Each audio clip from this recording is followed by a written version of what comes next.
आपल्याकडे आज लिनिया गाडीचा मीटर आलेला आहे.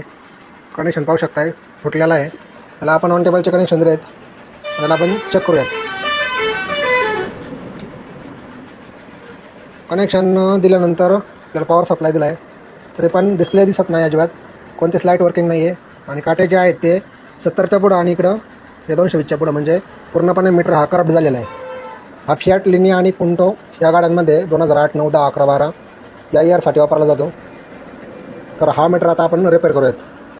तर आपण हा लिनिया गाडीचा आणि हा एक मीटर आहे आपल्याकडं, लिनिया आणि पुंटोमध्ये वापरतात. हे ह्या गाड्यांचे मीटर मार्केटमध्ये अवेलेबल नाहीत, कारण त्याला असं आहे 2010च्या जे काही गाड्या होत्या फियाट कंपनीच्या, त्या गाड्यांच्या मीटरमध्ये सगळ्यात मोठा प्रॉब्लेम हाच आहे की हा जो काही डिस्प्ले हा डिस्प्ले जातो, एरर होतो.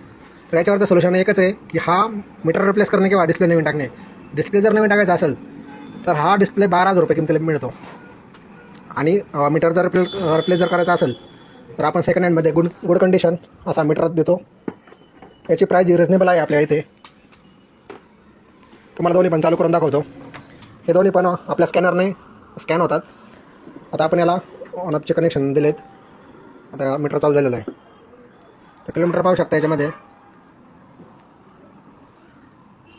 74,443 आणि हा आता आपण स्कॅनिंग करूयात. कॅन कनेक्शन कनेक्ट केलेले आहेत युरोपमध्ये फियाट कंपनी. त्यानंतर मॅन्युअलमध्ये गेलो आपण.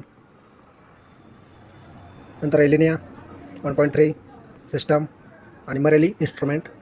रेडिओ इन्फॉर्मेशनवरती क्लिक केल्यावरती संपूर्ण माहिती आली. याच्यावरती माहिती 20/10/2000 ही प्रोग्रामिंग डेट आहे याच्यावरती. DTC केला. याच्यामध्ये जे काही DTC येतात ते गाडीला लावल्यावरती ते निघून जातील. ते DTC क्लिअर DTC केला. त्यानंतर लाईव्ह डाटा जर चेक केला तर याच्यावरती किलोमीटर दाखवतं. Value 46,281 mile. हे जर आपण याच्याशी जर पाहिलं, याच्यावरती कन्वर्ट जर केलं, आता 74,483.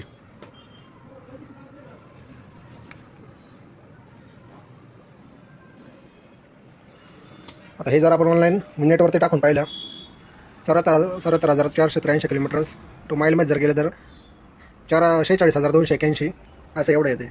आता स्कॅनरमध्ये ॲक्युरेट डाटा दाखवते. आपल्या स्कॅनरमध्ये जे काही आहे ते सर्व काही ॲक्युरेट दाखवतं. आता गाडीची जी काही सर्व्हिसिंग झाल्यात या फियाट लिनियामध्ये, तर त्या आतापर्यंत 7 झालेत. डिस्टन्स 37,000 किलोमीटरला असताना गाडीची लास्ट सर्व्हिसिंग झालेली आहे. असं सर्व काही व्यवस्थित स्कॅनरमध्ये कळतं की गाडीमध्ये आधी काही काम केलेलं आहे काही नाही.